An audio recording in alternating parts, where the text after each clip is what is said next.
Hey guys, it's Q&A Tuesday.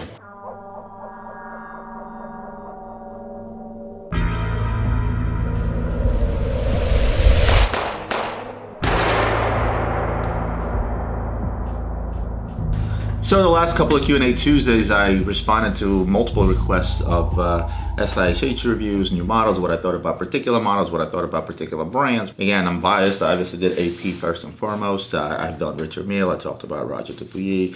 I talked about Panerai. Not to make this into a new series and not to drag out and ignore the questions that I have piled up from a lot of the episodes. This will be the third and final SIHH review.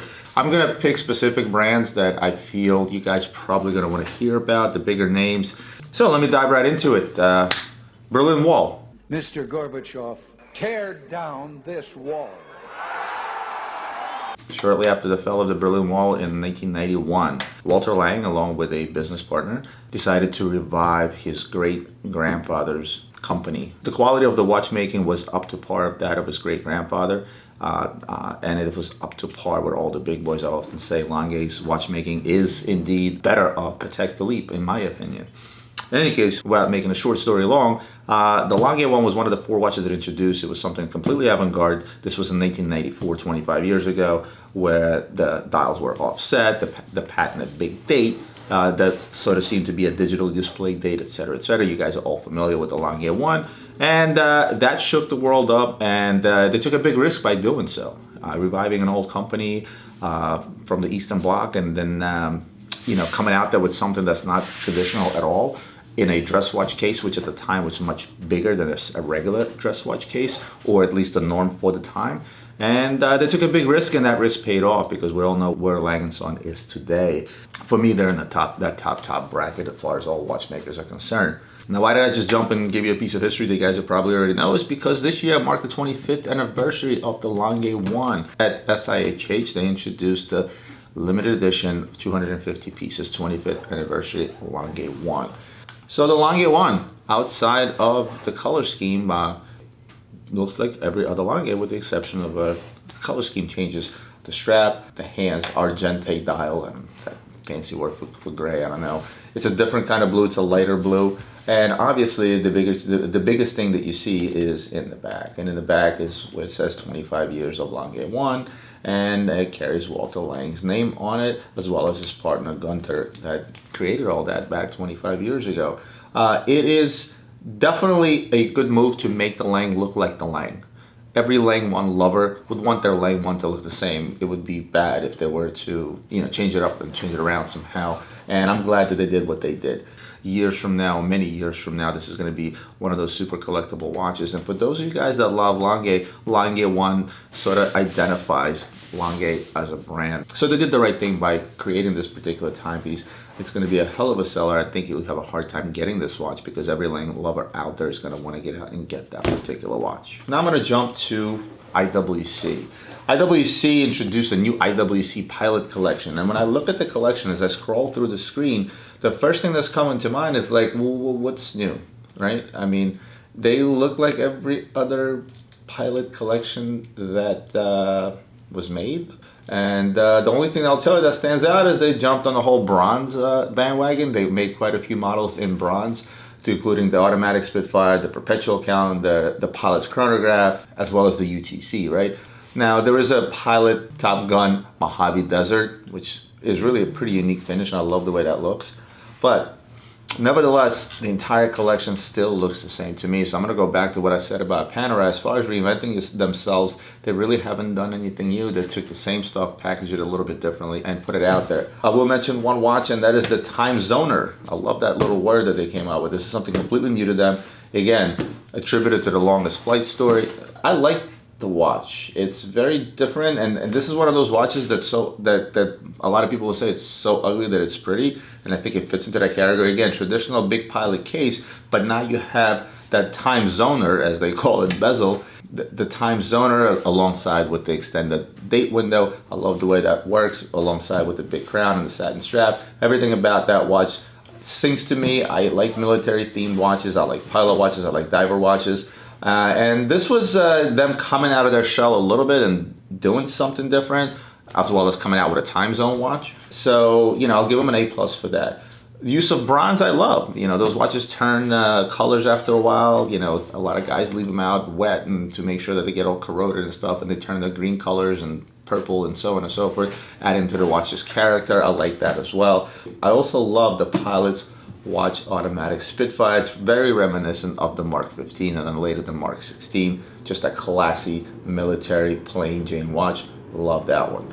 People are gonna eat up the bronze versions of all these watches. Moving on to, let's see, let's go to Jaeger. With Jaeger, I picked the Master Ultra Thin Perpetual Enamel. Couple of reasons. Number one, enamel dials are very, very popular. Hand-painted enamel dials in any watch, any brand, and so on and so historically have been collectible. And number two is the fact that they have the moon phase of the two hemispheres. Normally when you get a moon phase, you only get indication of the hemisphere that you're currently in, where this particular watch shows you the moon phase in both hemispheres. Sounds gimmicky, but nevertheless, not something you see in any other watch, so bravo for that. It's ultra and ultra thin. The thickness of the watch is 10 millimeters about. The movement is only 4.6 or 4.7 millimeters if I remember correctly. It's 39 millimeters. And I'm glad it's 39 millimeters, not 41 or 42, because such a thin watch, you put that in a bigger case of 41 or 42 millimeters, it looks awkward. So this is the perfect combination.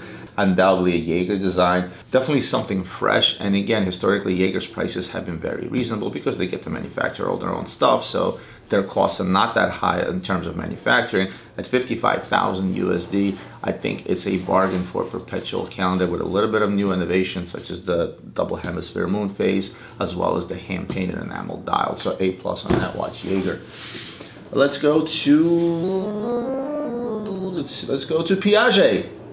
Not much novelties, a lot of jewelry stuff for ladies, and some new models from the Altiplano, arguably their #1 selling model over the last few years, specifically in the Asian regions. And what do they show here? They show a ladies piece with baguettes. As classy as it gets. Beautiful baguette diamonds on a watch, whether it's ladies or men's for that matter. Just adds a certain class to a watch. And the Piaget Altiplano is just that. It's a beautifully executed classic watch. When you add the baguettes to it, it just adds that oomph to it that just honestly sings to me. It's not gaudy, but it makes a point. So A+ on that one. And then they went a little celestial on us, right? They came out with a limited edition tourbillon of 28 pieces with a blue meteorite dial as well as a diamond set bezel. Now they came out with this watch at 41 millimeters, which, you know, kind of cuts out a lot of the female clientele because this is a men's watch that actually has a look of a female watch because it's dressed up with diamonds, rose gold, diamonds, blue meteorite dial. Very, very classy look, and it is an Altiplano. I like the additional diamonds. I kind of wish they made this one with the baguette bezel, because I think if that had a baguette bezel, that would be great. If they did that in a 39 or let's say a 40, it would be closer to that unisex line. And speaking of going celestial, they did a rose gold brown meteorite dial plain Jane Altiplano. And this is, again, limited edition, 300 pieces. Piaget did what Piaget does best. They stuck to what they do without having to follow suit, without having to copycat anyone. And even though, again, it seems like it's more of the same, it's really not. That Altiplano rose gold brown meteorite dial is a hell of a combination. Put that watch on with the suit, unmistakably a nice, classy watch that is not flashy, it's not in your face, but still makes a statement. So honestly, I will give the new Altiplanos an A+ across all three models that I just mentioned. So good job, Piaget. Let's move on to Ulysse Nardin, another brand that's near and dear to my heart. I'm going to briefly talk about the Skeleton X and the new Freaks that they came out with, and I'm simply going to talk to them in terms of pricing. Freak X, the Black Freak X, right, retails for $21,000. The Executive, or the Skeleton X, which is a play on the Executive line, the Rose and Blue, $29,000. The Skeleton X Carbon, $21,000. Skeleton X Black, $17,500. And then Executive Skeleton X with the blue ceramic bezel, also $17,500. Now, I love all the watches. I love the way they look, although the blue and gold combination doesn't really sit right with me. I like them more in the plain metal, especially the black one. But Nardin went the route of going cheaper in order to try and boost their sales post, you know, their fallout. I'm not a big fan of quote unquote cheapening the brand, and this is the buzz that I hear around among dealers, among retail clients. But then again, so many years back when Richard Mille increased their price about 40%, everybody was saying that he was crazy. It worked in his favor. And I'm hoping that this will work in Ulysse Nardin's favor, because at the end of the day, these guys are top notch. The watchmaking is superb. Some of the complicated stuff that they make is crazy. I love the Freak. I've always loved the Freak. They toned it down in size. They went from like 44 or 45 millimeters to 42, making it more wearable and making it more affordable. The only downside to that is going to hurt the secondary market. So now the Freaks that people have bought, they used to retail for $150, $120, $100,000. Now all those have gone down in value drastically on terms of on the resale end. So that kind of hurts you in terms of the brand image, because anytime your resale value is terrible, that's kind of when the brand image goes down in the consumer's eyes. And dealers like myself as well. Like right now, when people offer me the older Freaks, I tend to stay away from them unless I'm buying them really, really cheap, because look at the alternatives that are out there. But at the same time, you're ensuring by setting the prices so low, you're ensuring that you're able to sell these things at full pop out of your boutiques, online, or however else you wish to sell them as a company. And the dealers are not going to be discounting them as much because the price is already that low. And speaking of them making complicated pieces, my pick for SIHH for Ulysse Nardin is obviously going to be the Marine Mega Yacht. And oh my God, look at this watch. Again, hefty price tag, but deservedly hefty price tag. $310,000 USD. Now, Ulysse Nardin has been synonymous with sailing. When the CEO was alive, he actually owned a huge sail lot himself. One time I was in Basel. So he parked his mega yacht in front of this little architecture museum where he had a party at night. I come outside, I'm looking, there's a low bridge. If you guys have ever been to Basel, there's all these low bridges over the water that flows throughout the town, right? And then I'm like, how the hell did he get this thing in here? Well, they ended up taking the boat halfway apart, bringing it in there, and putting it back together just for this party. He was very passionate about sailing, and a lot of it shows in the watchmaking of what they have, including this Marine Mega Yacht.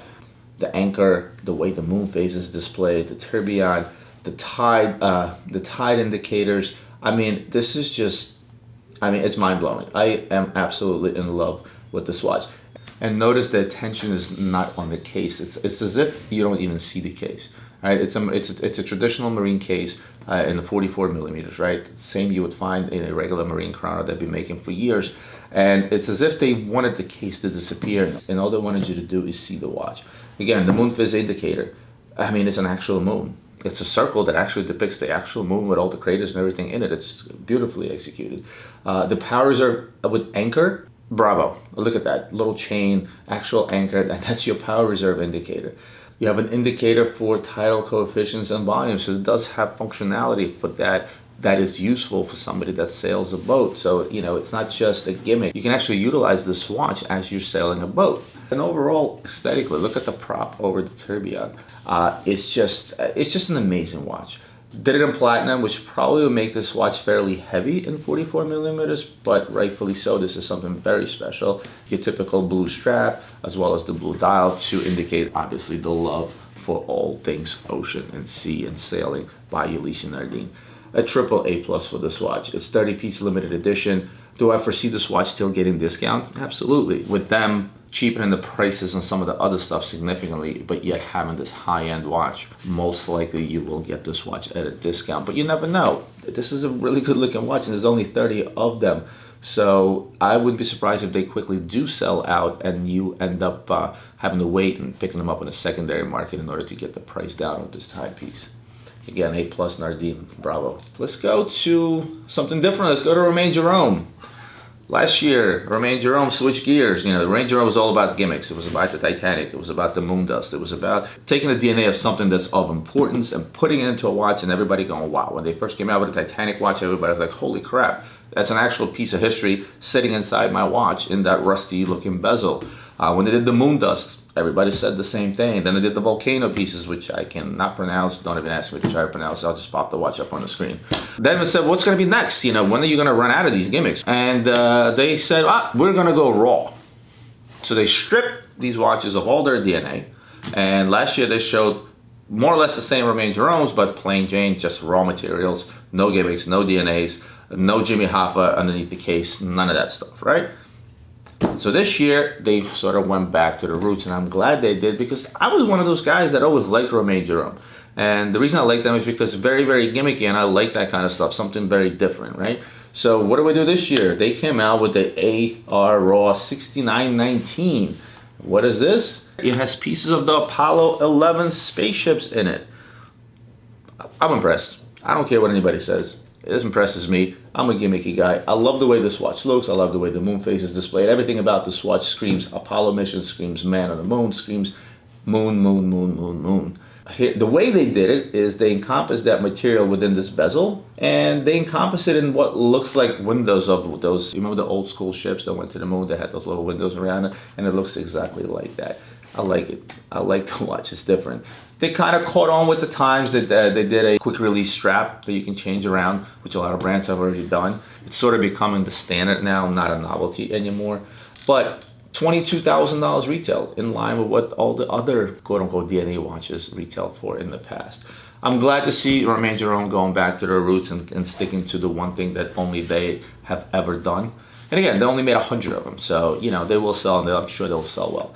You will get a discount on them because it's still Romain Jerome. Doesn't really hold its value all that great quite yet. Hopefully things will pick up for them, but this is definitely a good start. And speaking of different, let's talk about a couple of independents. And the two independents that I picked are really going to be obviously MB&f. And you guys have seen this all over, the horological machine number 9, Flow. It's all about aerodynamics on this one. And if you look at the design of this watch, the thing looks like a jet engine. It's crazy, different, avant-garde, what exactly is expected from MB&f. I wouldn't expect anything less from them, and I think this is a great addition to their horological machines. This is number 9 now. If you want different, if you like different, if you want to stand out from the crowd, you go the MB&f route, or you go the Urwerk route, which I'm going to talk about next. But overall, it's definitely a driver's watch. It has the same vibe as the, again, I mentioned this watch before, the Parmigiani Bugatti watch that they made. I'll throw that up on the screen, where as you drive and you can actually see the time because it's now perpendicular to your wrist rather than having to do this. Watch that looks like you should take it to a race. Looks like a watch you can race in. Avant-garde, absolutely different. Bravo, A+. How about this? There isn't an MB&f watch that I don't like. They don't make very many of them, and every one they've made thus far has always blown me away. The retail price on this watch is around 160,000 US. I managed to find one at a 10% discount off retail, which is not a whole lot. Again, as time will progress, you'll be able to pick them up slightly cheaper on the secondary market. Not many made, 33 pieces in 2 different editions, I think. So again, not a whole lot of them out there. And demand is there. You know, I've already gotten 2 calls on this very watch, clients that want this watch, and rightfully so. Look at that thing, it's just crazy. And I'm just gonna finish off with Urwerk. And my pick from Urwerk was the UR111C. Mainly due to the fact of how things are being displayed. My biggest thing was the roller on top of the case, as you see in the picture here, and that's your crown. Again, these independents, the stuff that they do, these are going to be those crazy collectibles 50 to 60 to 70 to 80 years from now when I'm no longer around, because some of the stuff that these independents do, such as Urwerk or MB&f, and so, along with some of the other guys, it's just so avant-garde, it's so crazy today, and the market is just not there yet to realize the value behind these watches, which is oftentimes you see a lot of these things being discounted heavily because the market is so small in them, and rightfully so. They don't make too many pieces. They make a small amount of pieces for a very small crowd that wants something new, wants something different, and perhaps doesn't want a crown on the side of their watch, and they want a roller on top of their watch, much like this Urwerk. So guys, I know I didn't cover every brand or every at least major brand that was displayed at SIHH, but as I said, I'm not trying to make this into a 20 episode series, because by the time I get done talking about all the flops and I'll cover all the other brands, I think it'll be time for the next SIHH. So I hope you enjoy a small glimpse, in my opinion, into SIHH over the last 3 episodes. And as always, comment your questions below you may have pertaining to this episode or anything else. And next week, I'm gonna go back to the standard Q&A format where I'm gonna be answering your specific questions. Meanwhile, don't forget to subscribe, hit the like button, and I'll see you guys next Tuesday.